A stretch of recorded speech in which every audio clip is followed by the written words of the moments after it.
Hi, everyone. My name is Chris Collier. I'm the Executive Director of Renew Theaters, which manages the Ambler Theater, County Theater, Highway Theater, and Princeton Garden Theater.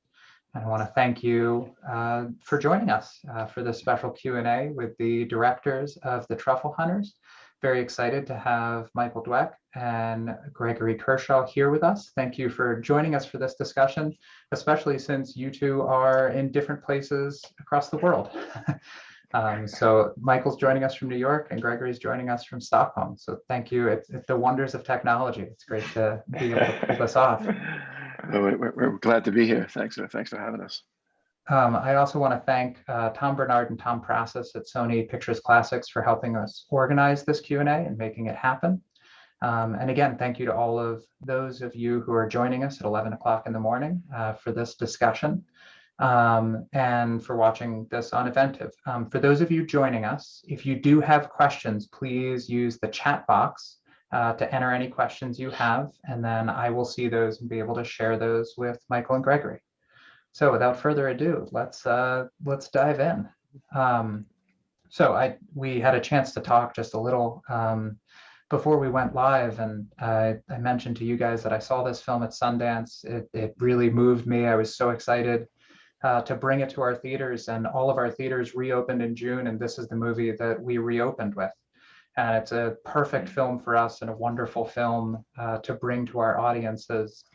So thank you for making it and for this opportunity to really talk about all the craft that went into it. But the initial question I have, looking at your previous film that you made about stock car racing in Long Island, and sort of your connections, how did you get connected to the truffle hunting world? How did you find these guys? How did you end up making this film? Well, we stumbled upon this place. We're always in both our personal life and professional life, we're always looking for these places that haven't lost their soul to technology and globalization, and they're hard to find. And we were both post the last race, we worked on that in Copenhagen. We were looking kind of for a place to chill, and by coincidence, we both kind of ended up in this little remote village in Monferrato, Piemonte, in Italy, and it was really magical in many ways. I mean, first because we both come from big cities, and we used to having our phones in our hands all the time and our laptops like we're speaking now. It was really refreshing to be in a place that seemed like we were in a pre-digital era. There weren't people on phones, and there weren't people, there were people actually speaking in cafes, and it was quite interesting. And then the more time that we spent there, we started to ask about what was going on in this village, and people started to say to us, "Well, you should come back here in November when it's truffle season." We didn't really know much about truffles, and they said, "Well, how does that work?" And I said, "Well, they're these old men. We don't know who they are, and they live, somewhere in the forests, and they're the only ones that kind of have this secret, that know how to find these truffles with their dogs. And this is the only place, really," they said, basically in the world, where you can find these truffles that are worth so much money, the most expensive ingredient in the world." And we asked, "Well, how do you, who are these people?" And they really wouldn't tell us, because they said they didn't know. Yeah, and the answer we always got was, "Well, if I want a truffle, I put money in like a little brown wooden box outside my door, and then in the morning, magically a truffle appears in that box." And that's as much we could find out. But that, of course, that intrigued us, and also there was something really, really beautiful about being in this place, and we wanted to just go back again. So we didn't really go into this with a story. We just went into it with a feeling that this is a really interesting place for us to hang out, and that's really, really how it started. That's amazing. And to me, the fact that you were actually even able to get into this world and have that access is incredible, especially knowing in one of the scenes in the film, one of the truffle hunters says that he'd rather die than pass on his secrets to anyone, and take them with him. How did you gain their trust, and how did you gain the ability to be able to film, them in action, especially if they are so secretive? that it really came down to time. We made this film very slowly. We made it over more than 3 years. And over that time, even before we started the process of actually rolling the camera and making the film, it was a lot of our process is just getting to know people and learning about their lives. And, ultimately we became friends with the people that we were filming, and kind of, they invited us into their families. We had a lot of meals with them. One of the, this region has some of the best food in the world and the best wine in the world. So sharing meals is not such a difficult thing to do there. We also, as Mike was saying, we're drawn to places that still maintain these connections that have been lost in so many places in the world, connections to nature, connections to community, connections to the tradition. So, for us, being in a place like this, it's a joy, it's a privilege, and to be invited into the lives, we just felt so lucky to have the chance to spend time in a place like this, and people like this who they were older people. Most of the people in the film are over 80 years old, but it was, to be in their presence, it was just, you felt like you were around people in their early 20s, at the in the beginning of their life. I mean, that's how they approached life, and that's how they, when you're out in the woods with them, that's actually how they move. I mean, they're quick and they're fast, and they're working in the fields all day, and then they're out truffle hunting all night, and they're taking care of the chickens, and they're out pruning the vines, and so we got a lot of energy from being around them. I guess people talk about how we got access, and we never really thought about it as access. We thought about it more as building relationships with people and building friendships, because we genuinely we just love being there, and we love the people that we were filming with. And so then when it came time to roll the camera, that it was part of this rhythm that we had already established, and we tried not to disrupt that. And we shot very, very little while we were making the film. Even though we shot over 3 years, we would usually only shoot one shot a day, which for a documentary is almost unheard of. But when we did roll the camera, I mean, it was kind of like we were editing while we were shooting. We waited till the moment was right, and we didn't always nail it, but we waited till, we wanted to be able to create a certain frame with the way that where we put the camera. We wanted the light to feel a certain way. We wanted the potential for something interesting to happen in front of the camera. And we also just, we needed people to be where we were going to be shooting, and all that that had to line up before we would ever press record. And it was only when it felt right, that's when we recorded. And then, any scene that you see in the movie, it might be 30 seconds, it might be 2 minutes, but that piece is usually part of a much bigger uncut scene of the camera rolling for sometimes 3 hours. And so it would just be a 3-hour take, and what you see in the final film is just a tiny little piece of that 3-hour take that we grabbed up one moment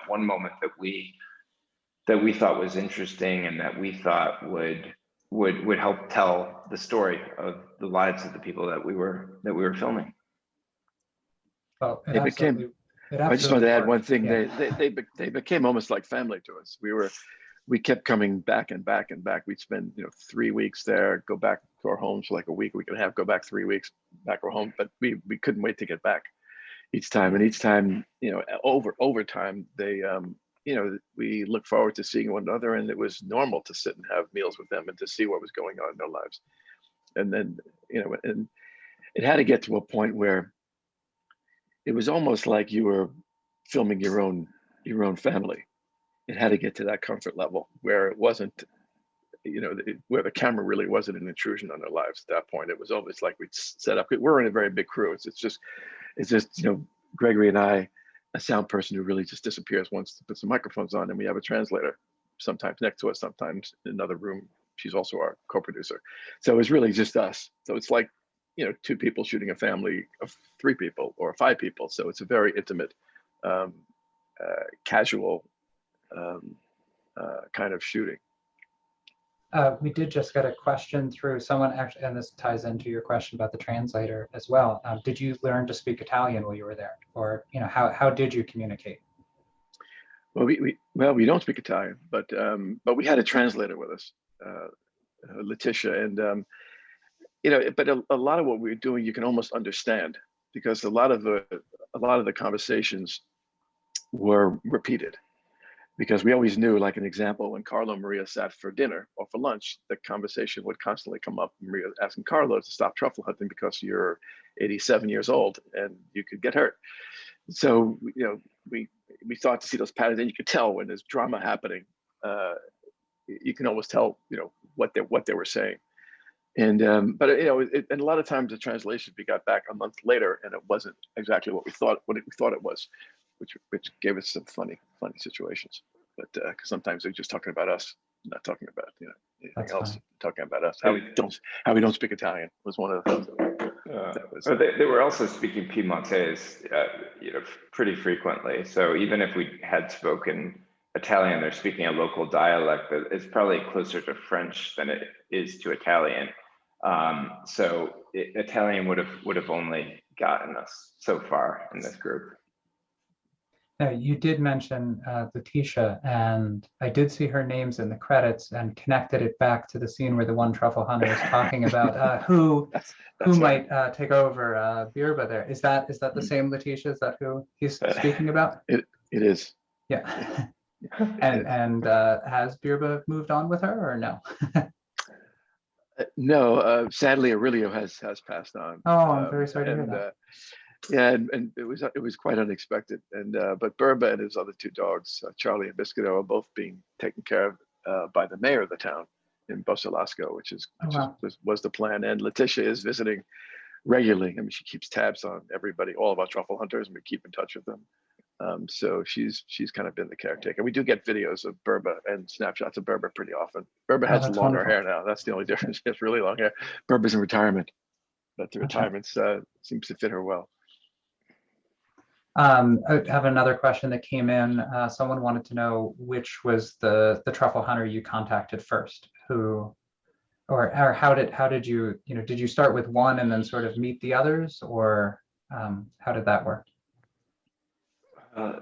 One of the first people that ended up being in the film it might have been Angelo. Was one of the first people that we met, and he's the truffle hunter in the film, the Rasputin who sits behind his typewriter and talks about how he doesn't truffle hunt anymore.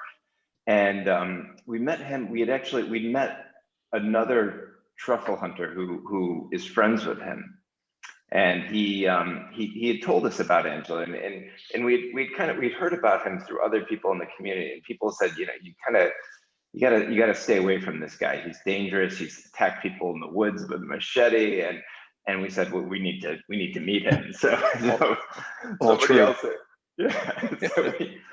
so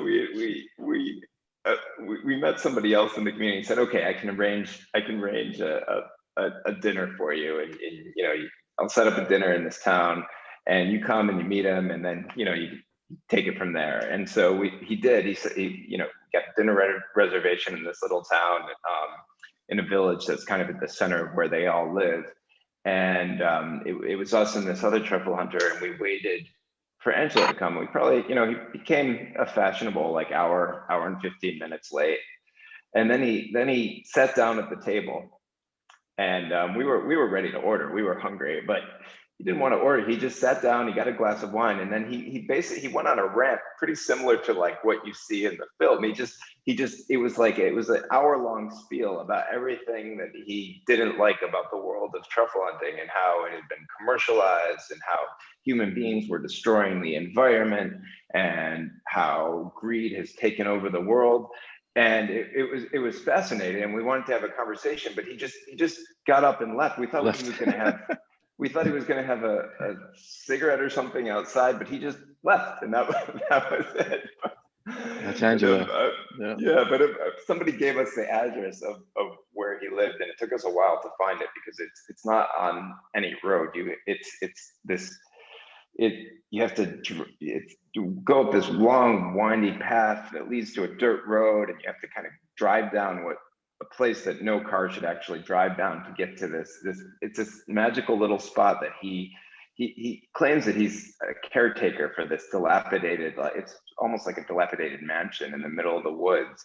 And he says that he's taking care of it for somebody that lives in Milan, but no one's ever seen this person that lives in Milan. So you might think he might just be kind of squatting there. Yeah.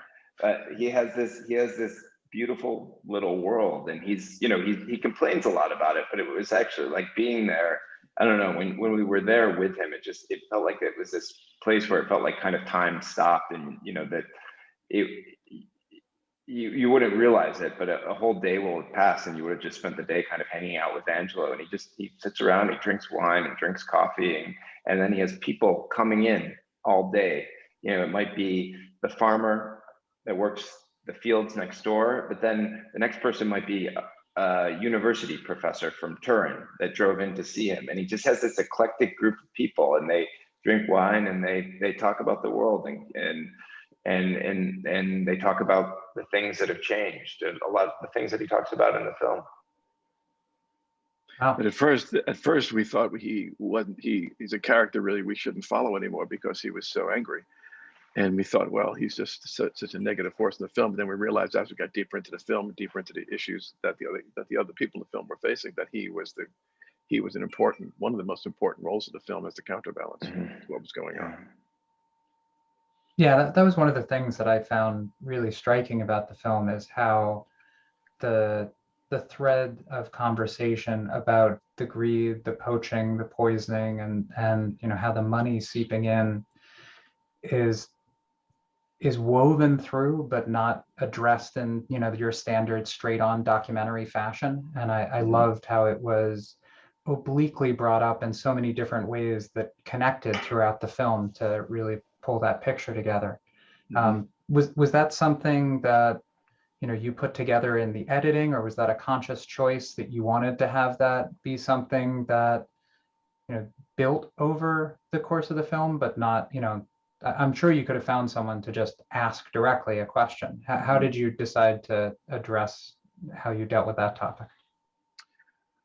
Well, I think it's just how the language of the film was constructed, that we wanted to bring a deliberate perspective to the filmmaking in this case. And it's a documentary, but we wanted to capture just more than straight facts, like you're saying. We wanted to go deeper to find the subjective truth of this place. And these things came out naturally, just like climate change came out quite organically. Like we'd pull up in front of a house of like Aurelio or Egidio, and he would say, well, it's Christmas Day, and it's like it's warm out, and typically it would be like a meter of snow. I mean, they would talk about these issues constantly, and they're farmers, so they know about these things. So we didn't know the story going into it, but yes, in the edit, when we started to go deeper into the footage that we had, these issues started to come out naturally. And our objective with this film was really to make you feel how we felt being privileged to be in this place. And we wanted to just take you through image by image, almost like paintings in a storybook land. And that's kind of how this place felt to us. And there was no, we didn't want to push a heavy hand on any of the issues of the film, but we wanted the audience to kind of feel the different layers that the film had, but in a way that still felt quite natural. Yeah, I mean, I feel a lot.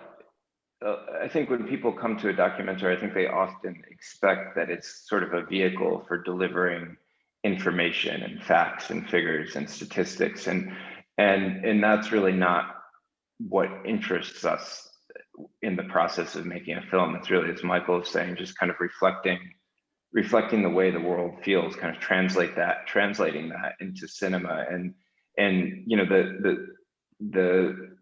these issues that have kind of come out of the film. I think it's like, in particular, the climate change issue. I think when you're filming people that live close to the land and have an intimate relationship with the earth and are dependent on it, the climate change story, in my experience, it just kind of comes out because that's something that's happening in the world right now. So it's almost impossible to talk to a farmer or a truffle hunter who's out in the natural world, dependent on the natural world every day about their lives without the topic of climate change coming up in some form.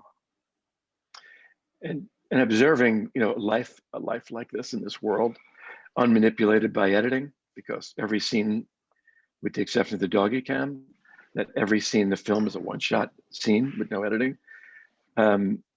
It you know, it allows for a much deeper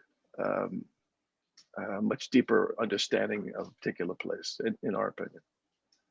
Can you, since you brought it up, can you speak more about the dog cam and whose idea was that, and how many different versions of that did you put together? And it was one of the most wonderful parts of the film, and I know a lot of people have been exclaiming over it. So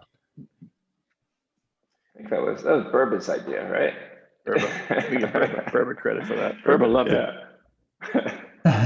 No, but the dog came. It came out of more of a realization early on that the dogs were characters in the films, and their weight in the story needed to be, you know, equal to that of the human beings, not diminished in any way. And we felt like there needed to be a way to create a visual language for the dog's perspective on the world. And we spend a lot of time trying to figure out how to do that. I mean, in our earliest attempts, we were, you know, running around with a camera chasing the dogs, and we realized there's no way we were going to keep up with these dogs in the woods. So we started coming up with, you know, experimenting with a lot of different really high-tech equipment to figure out how to attach a camera to a dog so you could get the feeling of running through the woods. And we were looking at camera shops around the world, ordering equipment from all over, getting stuff in from Asia, these high-tech gimbals that we were, you know, putting these mounts on the back of some of the bigger dogs. We would have these harnesses and put mounts on them, and none of that high-tech stuff really worked to make you feel like you were in the dog's head. And we realized we wanted to put a camera right on a dog's head, and it was something that hadn't been done, so we had to figure out a way to do it. And as we were talking about the problem, Michael and I were walking out of the apartment where we were staying in this little town, and we realized that we were above a shoe cobbler. And we said, well, maybe they have a solution. So we went in and we kind of explained what we wanted to do to the shoe cobbler, and we gave him some dimensions for how big we thought a dog's head would be and how we might get a camera on there. And the next day we came back and he had a prototype for us. And Incredible. yeah, and it took some time to perfect it, to get it to fit the different dogs, and we created individual dog cams for a bunch of different dogs. So because it had to be perfect to fit their heads, and some of them had bigger heads, like Burba, for example, Aurelio's dog. She doesn't look that small, but when you pat down her fur, you know, her head's really, really tiny. So dog cam didn't work with her head, but we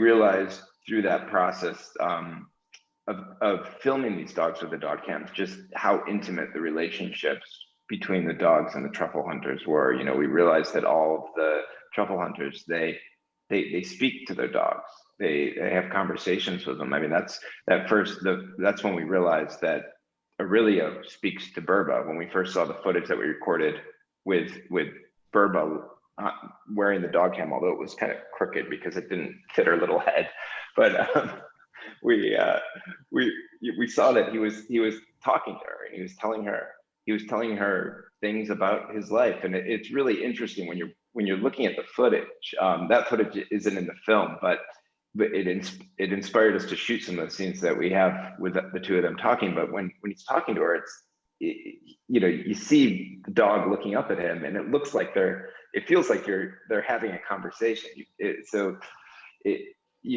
really was an entry point to understanding this incredible intimacy that these truffle hunters share with their dogs, and the depth of the relationship that they have. I want to add one thing about this. Is one of the beautiful things about Italy is that I don't know how many places in the world where you can go to a cobbler and then go, we needed a piece of metal that would be flexible. So someone goes, oh, you have to go visit this guy around the corner. He'll help. So he gives a piece of beautiful flexible metal. Then we need a rivet maker, and then we need a suede. Somebody gives a piece of suede so it won't move. And all these things. This is a very Italian thing where you get the whole community together that just want to help you because you've asked, and they like the challenge of craft to help you make this thing. We're complete strangers that don't speak the language, but yet everybody comes together and helps us. So that's a very, very Italian thing. So we are super fortunate to experience that. Incredible. Yeah, it's great. We have another question that just came in asking if the Truffle Hunters or the other characters in the film have seen the film and what their impression of it was. Only one character from the film has seen the film. He's not a truffle hunter, the truffle dealer, John Franco. He was at Sundance and he saw the film, but everybody else has not seen the film. And not only have they not seen the film, the Truffle Hunters, they've never been to the cinema in their life. So, so we were supposed to show it to them at the Torino Film Festival last year, but it got canceled. So we have a little surprise for them this year. So November 13th, we have a big celebration in the town where we're going to, there's a 1930s movie theater where we're going to show the film. And there's a big celebration after for the entire town. Everybody that helped us, like 150 people, are going to have this giant town dinner. So I think they're going to be pleasantly surprised. All the dogs are going to be coming. The Truffle Hunters will be coming. It's going to be awesome. We're also going to be introducing. We started a conservation program where we fell in love with this place, obviously, and we wanted to keep these traditions alive the best we could, and that was to raise money to preserve these forests. So we raised quite a bit of money. We gave it over to a nonprofit on the ground there, and they purchased a lot of the land where we made the film, because deforestation is a big problem in that region. So that we're going to present that to them as well in November. So it's going to be a lot to celebrate. That sounds incredible. That's a great way to bring everything full circle. Yeah, we were very fortunate that they shared their world with us for sure. Another question just came in asking how the two of you met, and to talk a little more about your working relationship. And then another one sort of in relation to that. Can you also speak, each of you, to any filmmakers or documentarians that specifically influenced you or continue to? The comment mentions some tinges of Earl Morris throughout, and just wondering if that is an influence to either of you. I mean, Michael and I met because we used to live in the same building in New York City. Michael still lives there. He's doing the Zoom from that building. I moved over to Sweden a few years back, so I'm no longer in New York. But we've known each other for a really long time, and we worked on the previous film, The Last Race, together, and I guess our process for working together, I think I guess it's a conversation. I think our process of filmmaking, it's a conversation that we're having with each other and that we're having with the world that we're filming. And I think we're both always looking and listening to the world, and we're sharing that with each other. And I think our ideas through this conversation, our ideas just they grow, and we try, we experiment, and we discuss what we've done together. And through that process, the filmmaking just, I don't know, it sort of flows from that in a very organic way. It's all, as we talked about earlier, like the process of just meeting and getting to know people and spending time in their lives and building friendships, like that's inseparable from the actual shooting of the film. So it's all very intertwined. And I mean, one of the things, especially in making this film, although in the last film, we did the same. We were driving out to Long Island to the racetrack where we were shooting, but we spend a lot of time, I think that's probably part of documentary making. You spend a lot of time in a car driving and going from place to place. And, it's Michael and I in a van where we have all of our equipment. And when we're in the car together, we're just, we're talking about the things that are interesting to us. And we're talking about we're talking about art, we're talking about movies, we're talking about music, and not I don't, it's never, sometimes we're also talking about the film that we're making, but when we're talking about other things, it's not in a conscious effort to produce something, but somehow it usually ties into what we end up doing in ways that, in ways that we probably couldn't have anticipated when we were having that conversation. But, Mike will mention an artist and somehow we'll be shooting and say, oh, that kind of, feels like that moment. But the way that influences come in, I mean, when we were making this film, there wasn't a filmmaker that we were looking to. I think there were a lot of influences that are very like alive in our lives, filmmakers that we love and filmmakers that we were talking about. We weren't trying to emulate the work of any particular filmmaker. But after the fact, I think we've looked at it and say, oh, we can clearly, yeah, Errol Morris makes a lot of sense. You can kind of see other filmmakers in the work, but we were never consciously trying to emulate anybody else's work when we were making the film. And I would say our influences are just they're so varied because they're coming from art, they're coming from film, they're coming from music, and they're all kind of mixed together. And really all that is being filtered through just the experience of being in the place. I mean, that's really what we're always focused on, the moment, the actuality of just being in the spot and trying to take it in and then just trying to reflect it through the filmmaking process.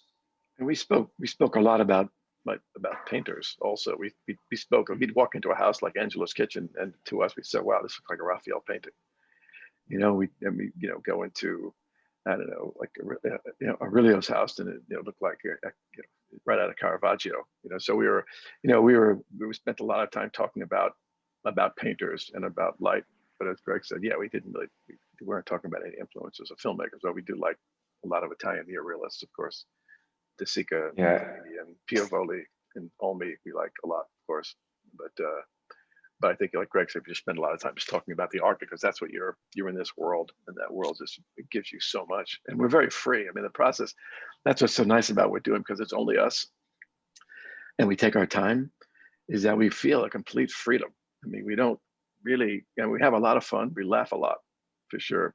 But we also feel free to explore. We don't have really the constraints of a lot of film. We have a big crew, and you're burning through money and stuff because it's us. We're the cinematographers, we're the producers, we're the directors. We have the freedom to really basically do what we want and take our time. And I think that's one of the reasons you feel this way in the film. You feel that the filmmakers, I guess, felt very comfortable in this place to immerse you in this place, and it slows you down. I mean, the world kept telling us to not only slow down, but to see, to teach you how to see and to hear again, because especially the way how fast the world moves with technology, we wanted you to observe. Like, that's why the camera's still. It's for a reason. We wanted you to, like, when we walk into someone's room and they're having a meal, we're still and we're looking. So we'll say, like Greg will point out, we'll look at this, like in the home of Carlo, of Carlo's home, and Maria, you'll see there's a painting of their home on their home.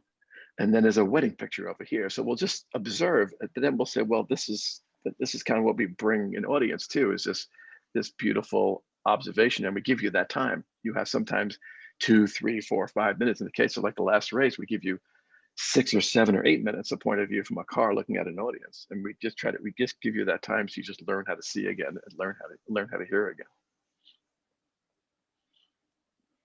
Well, I think we have run out of time. I don't know if you had any closing thoughts. You did mention that you did have a cheesesteak story that you wanted to share. I don't know if you wanted to squeeze that in. I'll tell you that off camera. Sounds good. But I want to thank you both for your time talking about the film today, for making this film and sharing it with us, giving us such an incredible piece of art to share with our audiences. And thank you for the insight that you've given us into a better understanding of how the film was made. Thank you for showing the film. We appreciate it.